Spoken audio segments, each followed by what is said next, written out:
Muy buenas tardes, estamos en Conciencia Médica. Soy el doctor Humberto Hernández Rojas de Clínica Maternidad Santa Cecilia. Empezando el año y empezando con un tema importantísimo que venimos arrastrando desde hace más de medio año, y en un principio nuestras autoridades no le dieron la importancia de vida por el cual se difundió como nunca nos los habíamos imaginado. Un tema importante, pero esto lo vamos a ver en una pequeña cápsula. Y bienvenidos a Conciencia Médica, estamos para servirle y veamos la siguiente cápsula. El Colegio de Pediatría, preocupado por la situación que estamos viviendo actualmente con el sarampión en la entidad, hemos preparado a continuación la siguiente información, esperando que sea de utilidad para toda la población. El sarampión en las últimas semanas ha incrementado y generado brotes en diferentes regiones del país y acá del estado de Chiapas. Nosotros como pediatras no queremos hablarte desde el miedo, sino desde la prevención, desde el reconocimiento oportuno, para que esto te dé armas para poder verificar y saber si estás frente a un caso de sarampión y acudir con quien necesites. Reconocer un caso de sarampión es muy importante. Nos permite aislar a los niños, protegiendo a otros niños y evitando complicaciones mortales. El sarampión no es una enfermedad leve. El sarampión es altamente contagioso. Esto puede darse a través de las gotitas de incluso cuando hablamos, tosemos o estornudamos. Por eso es tan importante el uso de cubrebocas y el lavado correcto de manos. El sarampión puede contagiarse desde 4 días antes de la aparición del rash. Entonces, si tu hijo presenta fiebre o rash, acude inmediatamente a tu médico o pediatra y recuerda que si está o no vacunado, debes mencionarlo. Te quiero comentar que el sarampión es una enfermedad que no solo afecta a los niños, sino también el adulto se puede enfermar y se puede complicar de sarampión. ¿Cuándo debemos de sospechar que un paciente puede tener sarampión? Cuando tiene fiebre muy alta, gran ataque al estado general, los pacientes se sienten verdaderamente muy mal, tienen conjuntivitis o infección en los ojos, y con la aparición de un rash, exantema o salpullido que empieza en la cara y que se extiende después por todo el cuerpo. Sobre todo en pacientes que no han sido vacunados o que tienen su esquema de vacunación incompleto. Recuerda que el sarampión también se puede complicar y ocasionar neumonía por sarampión o encefalitis por sarampión, que van a poner en riesgo la vida de tus peques y la tuya misma. El sarampión, que es prevenible, puede haber complicaciones muy severas como es la neumonía, que se enferman de los pulmones, como son encefalitis, que llegan a tener crisis convulsivas, incluso puede ser hasta 2 años posterior a que les da sarampión, y algunas otras complicaciones como en casos muy raros miocarditis y en casos extremadamente raros incluso la muerte. La prevención se realiza a través de la vacuna SRP bajo el siguiente esquema: dosis 0. Esta dosis se aplica a los lactantes entre 6 a 11 meses de edad y se está aplicando únicamente por encontrarnos en contingencia ante casos de sarampión en la entidad. La primera dosis se va a aplicar a los 12 meses de edad, la segunda dosis se aplica a los 18 meses de edad, y a la población entre los 9 y 49 años de edad que no conozca su esquema de vacunación o que tenga únicamente una dosis, se le está aplicando una dosis de sarampión. Para adquirir la vacuna se puede acudir a los módulos de vacunación ubicados en todos los centros de salud e instituciones de salud del Estado. El sarampión se previene. La vacuna salva vidas.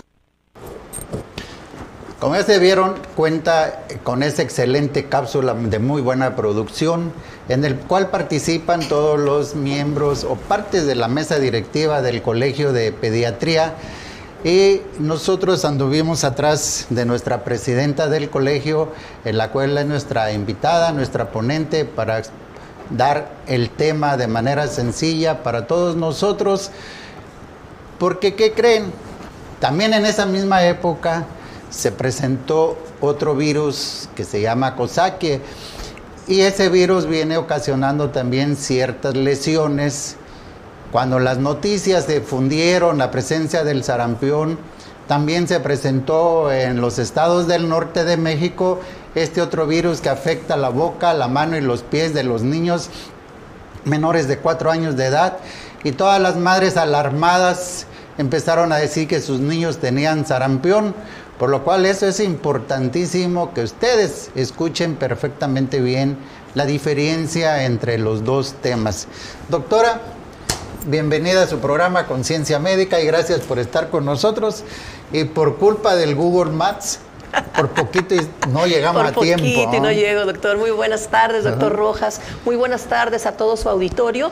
Y pues sí, a su invitación respondí con mucho gusto, con mucho agrado para estar aquí y resolver las dudas que puedan surgir y dar un breve resumen de lo que son ambas enfermedades para que la información llegue a toda la población y estemos debidamente informados y no haya pánico, no hayan cosas de más que luego suelen existir cuando la desinformación se nos acerca. Así es, porque nos enteramos de todo de Facebook, de ¿cómo se llama el otro? El Instagram, Facebook, TikTok, todas las redes sociales. Pero de puro chisme. Así es. No nos metemos a ver que si la ronchita que le salió a mi hijo, a ver, vamos a ver qué características tiene, o de plano, si queremos que nos lo atienda el médico más próximo o el pediatra, hay que ir, ¿no? Por supuesto, esto es algo muy importante, porque la prevención inicia en casa. Claro. La prevención inicia en casa. Los padres tienen que, primeramente, ver que sus hijos tengan su esquema de vacunación completo. Y no solo para el sarampión, también otras enfermedades muy importantes y que pueden ocasionar gravedad, tienen que estar vacunados. Sí. Bueno, nuestra invitada es la doctora Laurita Cordero Zapata, originaria de Tapachula, egresada de la UNACH, y hizo la especialidad de pediatría en el Hospital Federico Gómez y en el Hospital Rafael Pascasio Gamboa. En el Pascasio Gamboa. Y dentro de la especialidad tenemos rotaciones al Hospital Infantil Federico Gómez de la Ciudad de México. Exactamente. Actualmente es la presidenta del Colegio de Pediatría, por lo cual si vieron esa cápsula donde intervienen la mayoría de los de su mesa directiva, porque están preocupados por usted, por nosotros, por sus hijos, porque en realidad una persona que tenga el virus enferma a toda la comunidad. Ayer celebramos 2 actos, el Día de Reyes y el Día de la Enfermera. Y decía un doctor Villagrán, que se apellidaba Villagrán, en 1931, dice, en México vamos a celebrar el Día Nacional de la Enfermera el 6 de enero, porque nuestros reyes trajeron este personaje importantísimo para darle bienestar y salud a todos nuestros pacientes. En 1931, pero después la unión que hubo de todo el Consejo Mundial de Enfermería decidió que fuera el 12 de enero por la fecha de nacimiento de una enfermera que dio la esencia de la enfermería a nivel mundial, que era esta Florence Nightingale. Florence Nightingale, se me pasó el nombre, por lo cual ya quedó instituido el 12 de mayo, pero en México lo seguimos celebrando el 6 de enero. Muchas felicidades a todas las enfermeras y enfermeros en su día que tuvieron ayer, que lo celebraron en grande, principalmente en Clínica Maternidad Santa Cecilia. Les brindamos un desayuno exquisito y suculento. Muchas gracias, enfermeras, por darles bienestar, por darles apapachos, por darles amor y sobre todo darles confianza y tranquilidad a nuestros pacientes, porque los médicos no pudiéramos vivir sin ellas, ni los pacientes pueden vivir sin ellas, porque esa es la realidad. Totalmente de acuerdo, así es, son pilar importantísimo dentro de la estructura de salud, en los hospitales, en las clínicas. Muchas felicidades a nuestras compañeras enfermeras. Bueno, vamos a hacer una pequeña introducción de nuestro tema, que es sarampión y Coxsackie. Viene la primera imagen, por favor. El sarampión es una enfermedad febril, contagiosa y muchas veces epidémica que se manifiesta por multitud de manchas pequeñas y rojas semejantes a picadura de pulga, y acompañada de lagrimeo, estornudo, tos y otros síntomas. Se contagia por contacto directo de una persona infectada por medio de partículas del aire, por la saliva, transmitida a través del aire contaminado. El brote de sarampión en México, que es lo que nos estaba llevando a nuestro tema importante. Se ha enfrentado un brote de sarampión a finales del 2025 e inicios del 26, con más de 6,000 casos confirmados, principalmente afectando a niños pequeños de 4 años hacia abajo y adultos jóvenes, concentrándose en Chihuahua y afectando 29 estados más, habiendo un repunte tras años de pocos casos. Y en Chiapas, el secretario de Salud, el 21 de diciembre, confirmó 60 casos y puso en marcha la campaña Chiapas, Todos Unidos contra el Sarampión, que lo que trató de hacer es de recuperar los esquemas de vacunación que estuvieron en rezago, porque hubo, pues hay que decir la verdad, ¿no?, faltante de vacunas. El primer caso en Chiapas fue el 7 de julio en San Fernando y el segundo en San Cristóbal. El 5 de noviembre, de los 60 casos, el 80%, pues es lo más común en la región de los Altos de Chiapas. Y el Coxsackie, también llamada enfermedad boca, mano, pies, también provocada por un virus que vive en el aparato digestivo y se contagia fácilmente de persona a persona, causando la enfermedad con fiebre, llagas en la boca y un salpullido o ampollas en manos y pies, especialmente en niños que generalmente desaparecen sin un tratamiento específico. Es común en México en niños pequeños, con reportes recientes en Puebla, Tamaulipas, Estado de México, Oaxaca, Zacatecas, Campeche, y donde más se proliferó fue en Puebla, con más de 2,000 casos a mitad de año. El virus Coxsackie de la variante A16 fue la que causó los brotes en Chiapas, afectando más en Tapachula y la frontera sur en niños menores de 10 años. Y la Secretaría de Salud de Chiapas ha tomado medidas preventivas, capacitando a personal escolar y padres de familia, enfatizando la higiene y el lavado de manos para prevenir contagios, ya que es muy contagiosa y muy mortal. Ahorita que vienen nuestras ferias de enero en varios municipios de nuestro estado, debemos de tener precaución porque nos podemos infectar de ambas, de sarampión y del Coxsackie. A finales de octubre, de noviembre aproximadamente, 11 escuelas y 3 municipios cerraron. En Tuxtla Gutiérrez, el Centro de Atención Infantil de la colonia Benito Juárez, y algunas escuelas del lado poniente de la capital se decidió cerrar temporalmente para salvaguardar la integridad de los menores. Todos estos datos estadísticos son importantísimos, que la gente lo sepa, porque pues, tiene sarampión, no pasa nada. No, claro que no. Y bueno, ya entrando en materia. Exactamente, ya entrando al tema. Vamos a platicar un poquito de ambas enfermedades. Primero vamos a iniciar con el sarampión por la relevancia y las complicaciones, porque es una enfermedad que sí puede ser mortal, sí pueden haber complicaciones muy graves, pero vamos poco a poco. Ambas enfermedades son ocasionadas por virus. Hay muchos tipos de virus. Para el sarampión es un virus RNA y es un virus de los más altamente contagiosos. Su periodo de incubación, ¿qué quiere decir eso? Es el periodo en el que el virus va a entrar al organismo, va a entrar en las células y se va a replicar para generar la enfermedad. Ese periodo de incubación puede durar, en el caso del sarampión, de 1 semana hasta 3 semanas, de 7 a 21 días, reporta la literatura, una media 10 días. Y el paciente va a pasar por diferentes fases. Estas fases son la fase prodrómica, la fase del exantema y la fase de convalescencia. ¿Cómo vamos a empezar a sospechar un paciente que pueda tener sarampión?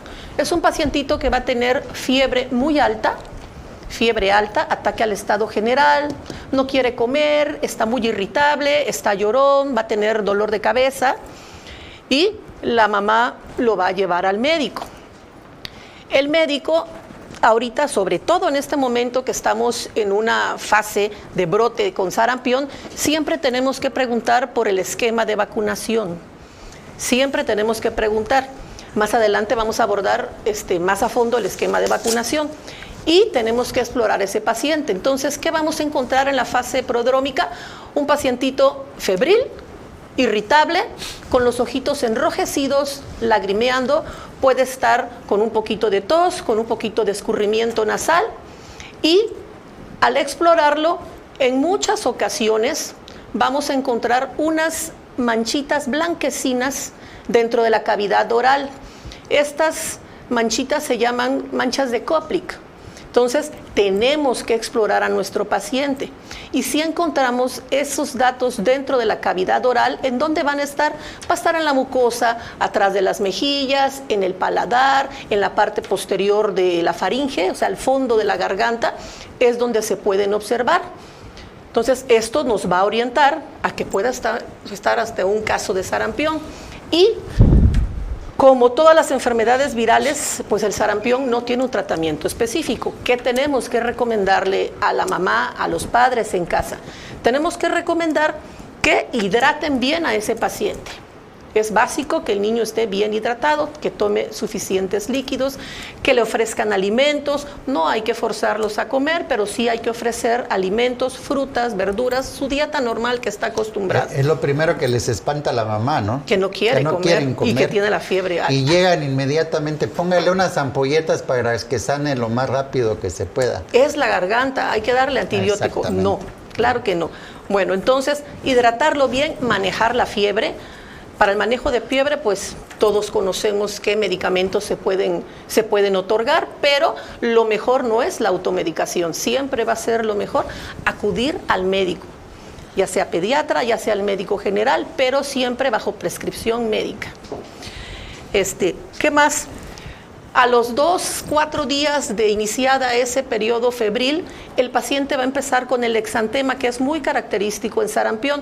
Va a iniciar en cara, se va a extender al tronco. ¿Cómo son esas lesiones?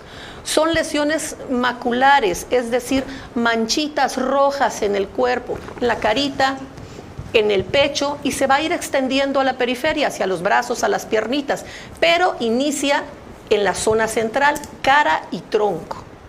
Así ahorita que estoy viendo esa imagen, estas imágenes esas no son de sarampión. No. Esta última imagen no es de sarampión. Regresemos a la imagen anterior, por favor. Esa. Me acordé de una pacientita que dijo que le había dado que comiera longaniza a su bebé de 2 años de edad.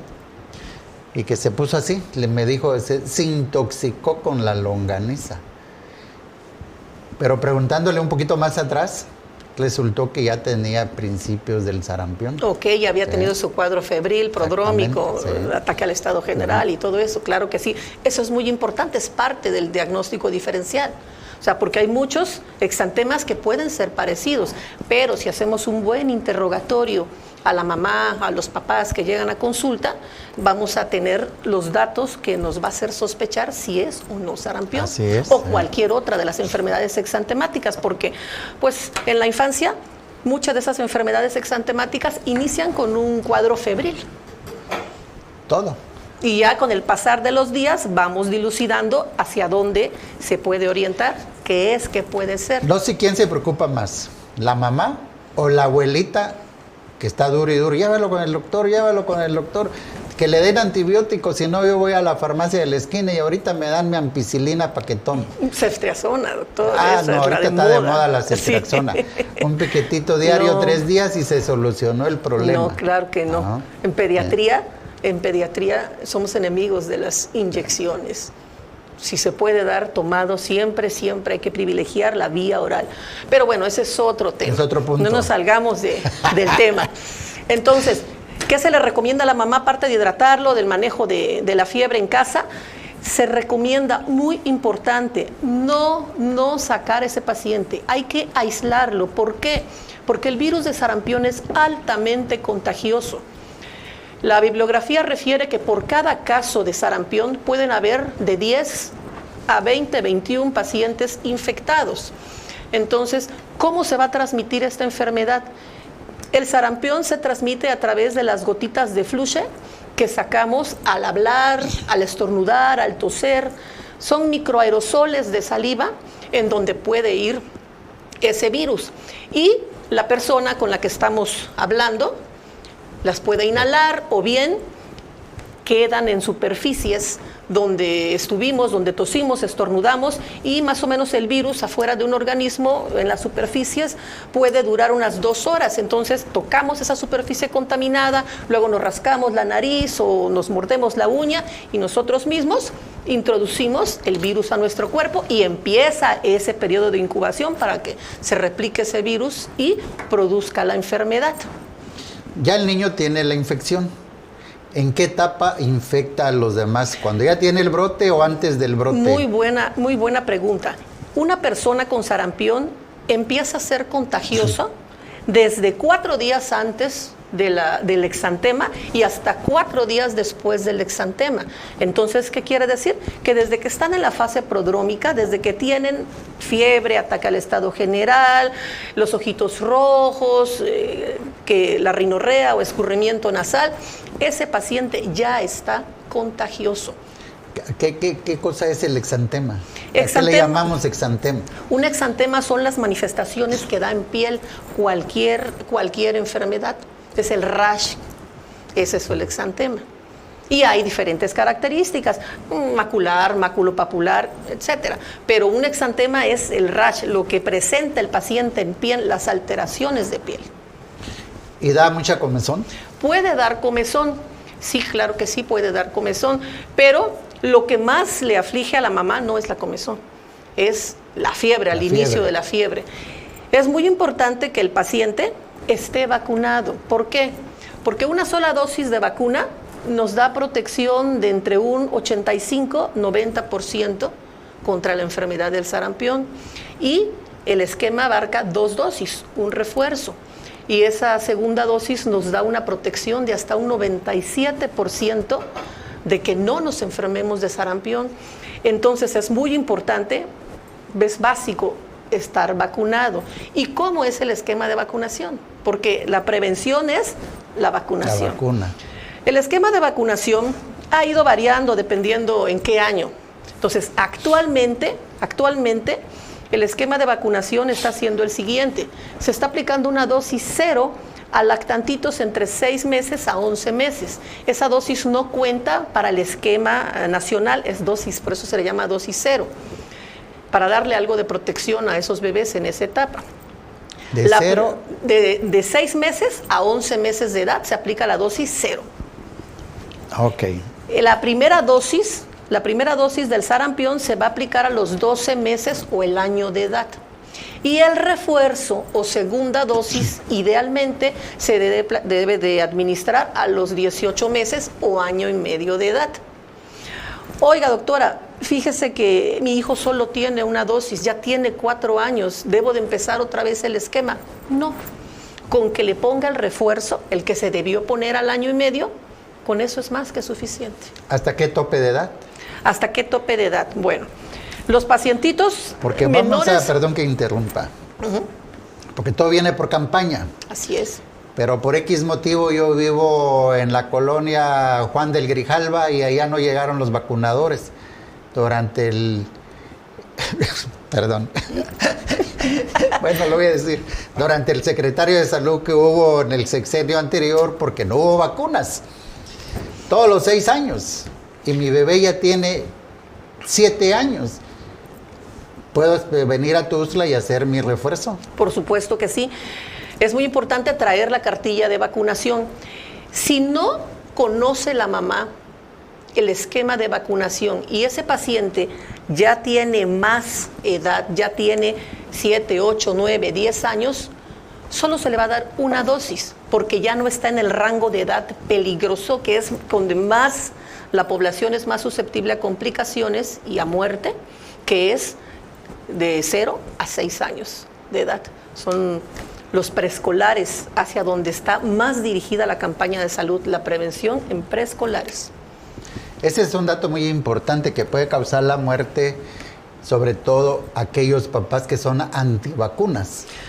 Uy, ese es otro tema para otra ocasión.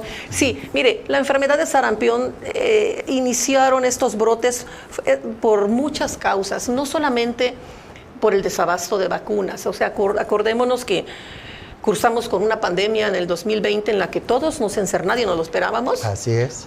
Todos se encerraron en casa, nuestras autoridades de salud tuvieron que sacar recursos de donde fuera para hacer frente a esta situación que no fue nada fácil. Entonces, pues, muy probablemente se descuidaron otros temas en salud para darle atención a lo que era básico y en ese momento, a lo que era meramente más importante. Y las mamás quedaron encerradas en casa y se olvidaron de vacunar a los pacientes. Pasó el 2020, pasó el 2021, sí hubo desabasto de vacunas. Entonces hubo los niños siguieron naciendo. Entonces hubo una gran parte de la población que se quedó sin esa inmunización. ¿Y de dónde sale el sarampión? ¿Por qué llega a México? ¿Por qué nuevamente brotas si ya estaba controlado? Porque son casos importados, sí. Pacientes que viajan del exterior, nunca ha estado erradicado al 100%.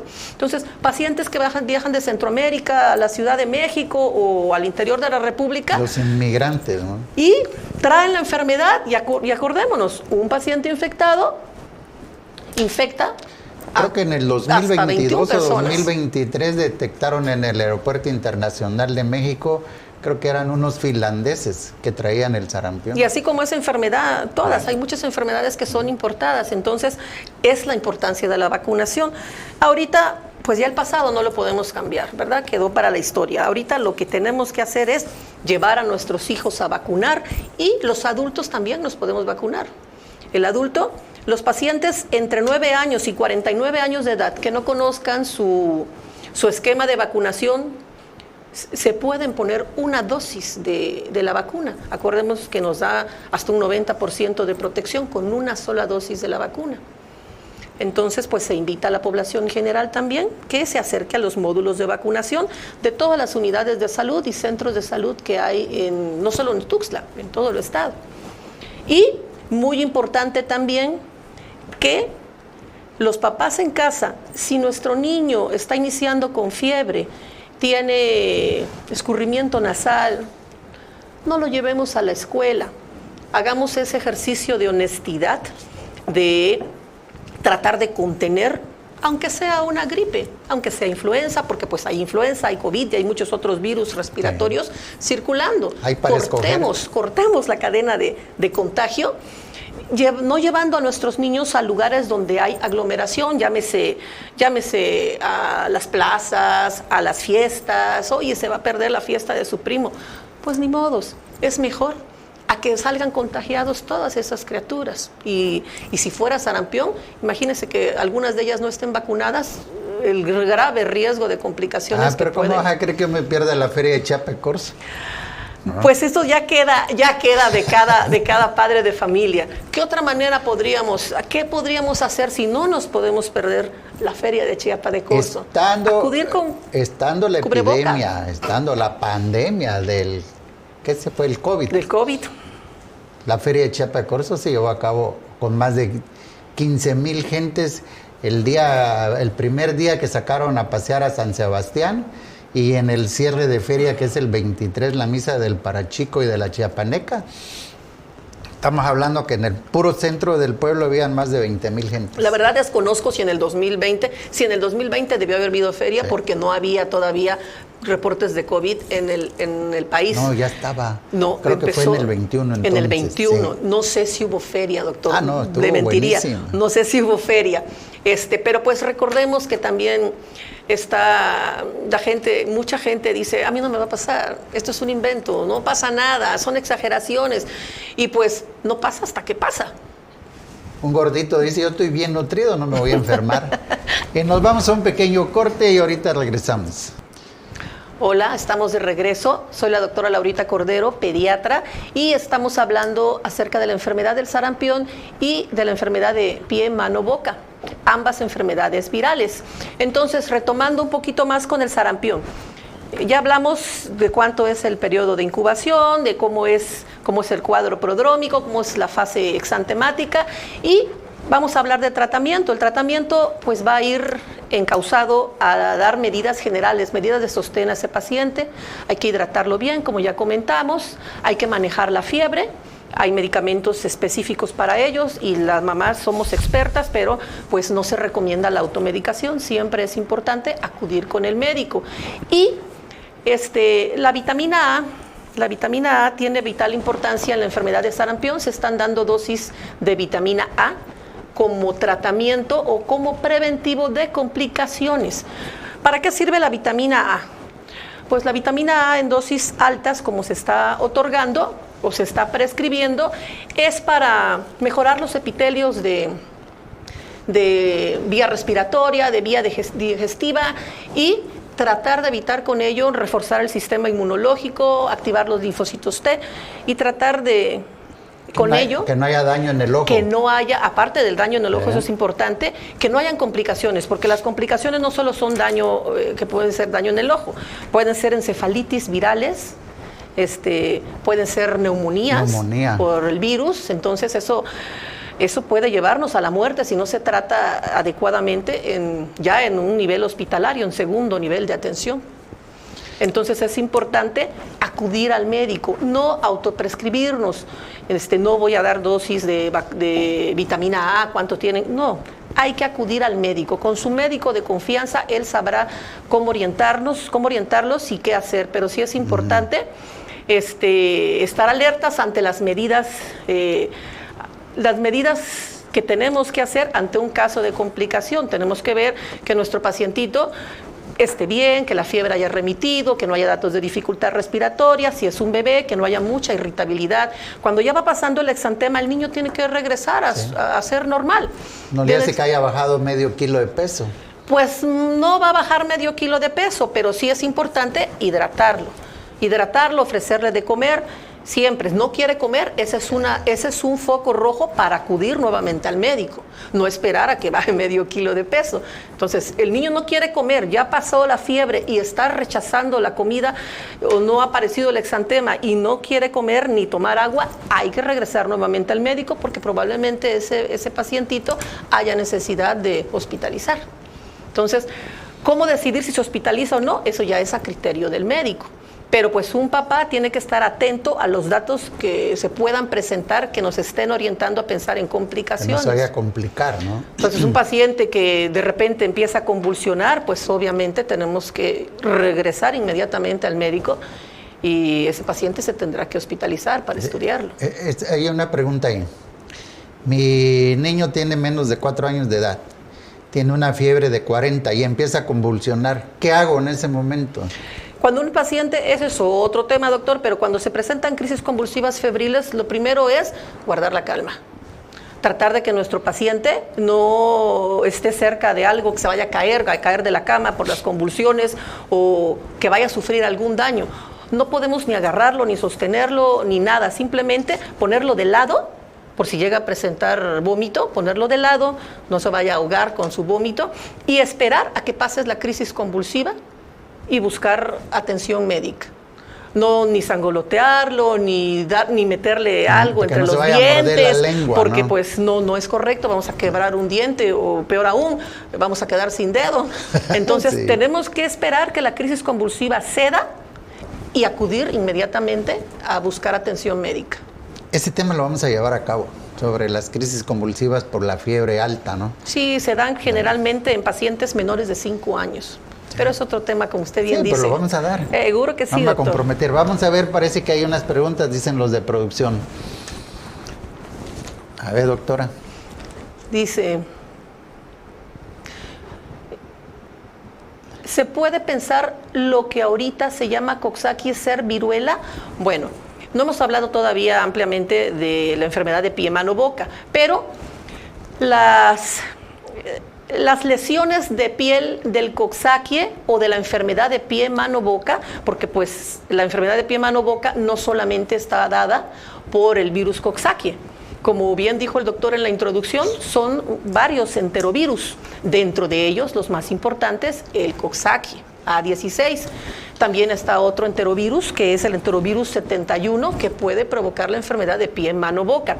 Esta enfermedad también cursa con un periodo febril. Es también muy contagioso el virus.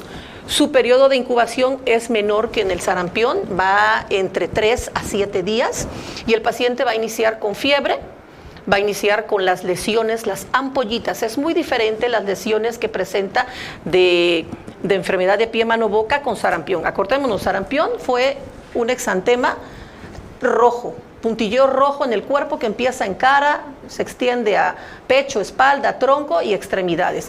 En la enfermedad de pie, mano, boca, las lesiones van a ser empiezan como manchitas rojas. Deja fija ahí esa, por favor. Como manchitas rojas y se van haciendo ampollitas, pero hay lugares específicos donde se presentan. ¿Dónde se van a presentar? Se presentan dentro de la cavidad oral, dentro de la boquita y alrededor de la boca también. Se presentan en las palmas, en las regiones palmares de las manitas y en las regiones plantares de los piecitos. Es donde más comúnmente se presentan después del cuadro febril. También puede haber ese tipo de erupciones en rodillitas, en codos y también en la región glútea. Y cuando la mamá o la abuelita están muy preocupadas y están encima del bebé casi las 36 horas del día, los 8 días de la semana, ¿también se infectan? Generalmente la enfermedad de pie, mano, boca ataca a niños en edad preescolar. Es lo más común. Sin embargo, en pacientes adultos que tengan en ese momento algún compromiso inmunitario, es decir, que están convalecientes de alguna gripa, entonces que su sistema de defensas esté bajo, como dice normalmente, vulgarmente, la población, sí se puede infectar un paciente adulto. Pero no lo agrede mucho, es suave. Pues es que depende de su inmunidad y depende del grado de tolerancia al dolor que tenga la persona, porque hay pacientes, incluso niños, que se pasan la enfermedad de pie, mano, boca muy tranquilos, están babeando, tienen lesiones, pero siguen comiendo. Incluso la fiebre es baja, porque en ese momento el paciente tenía una buena inmunidad, y hay pacientes que les da con fiebre altísima, que les sale muchas ampollitas en manos, en pies, dentro de la boca, y no comen de tanto dolor. Es lo común con la enfermedad de pie, mano, boca, que el paciente no coma, cierre la boca. Entonces un paciente en esas condiciones fácilmente se puede deshidratar. ¿Y ya hay vacuna? No, para la enfermedad de pie, mano, boca no hay vacuna. Pero lo bueno de esto es que también no hay muchas complicaciones. Es una enfermedad molesta, pero por corto tiempo, y se resuelve. Le pongamos 5 días. Pues generalmente puede ser hasta una semana. Pero el periodo agudo es cuando tienen las ampollitas frescas en boca. Y eso va a durar 2-3 días.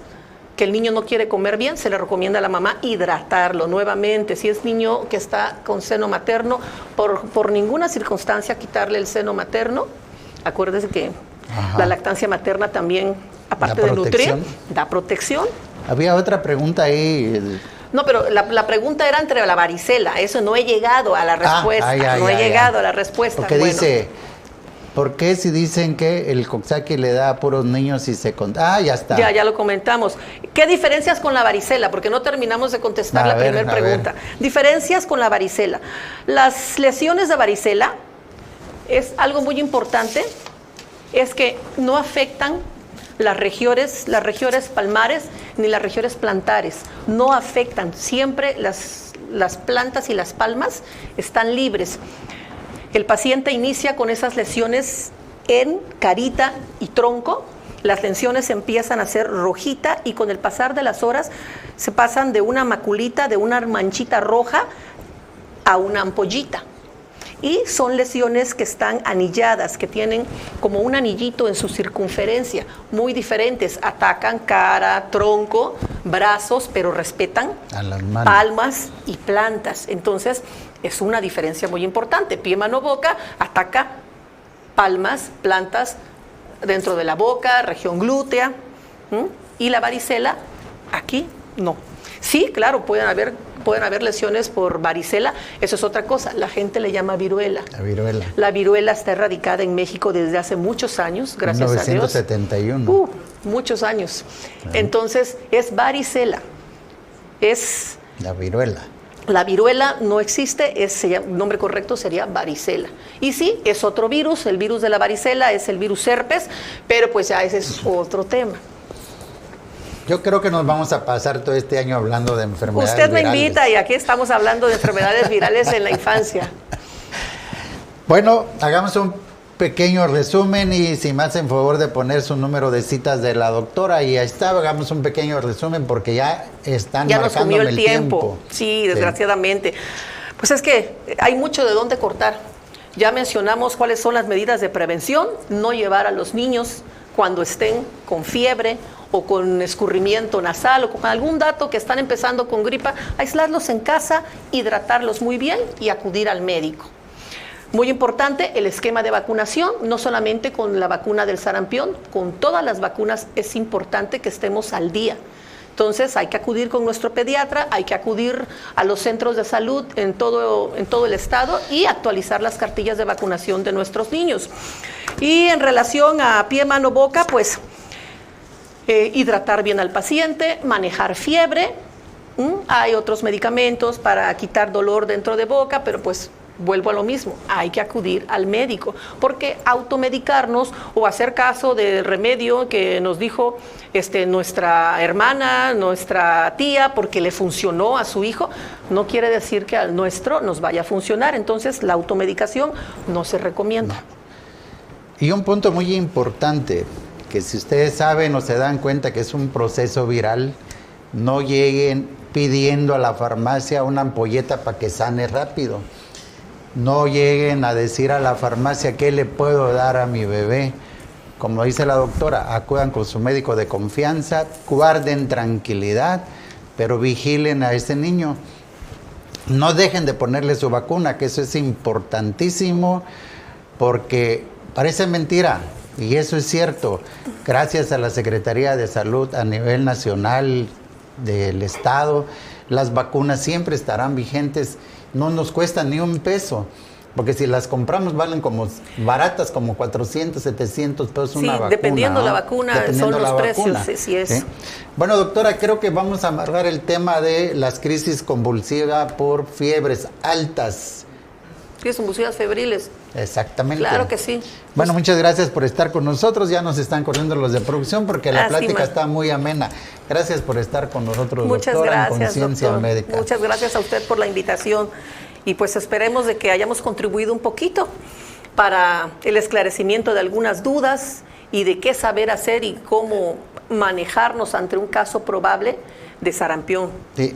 Por eso el tema se llama así, mi queridísima doctora. Nosotros le traemos la ciencia y usted haga conciencia. Vamos a ver la reflexión del día de hoy. Hace años eliminamos el sarampión. El virus regresó por no ir a la vacunación. Nos vamos. Muchas gracias por estar con nosotros. Regresamos amenazamos con regresar el próximo miércoles. Pero no se vaya de nosotros. A las 7 de la noche, Chiapas al cierre con Carla Costa. Muchas gracias, doctora. Muchas gracias. Muchas Nos vemos gracias a usted, doctor. Y hasta luego. Hasta luego.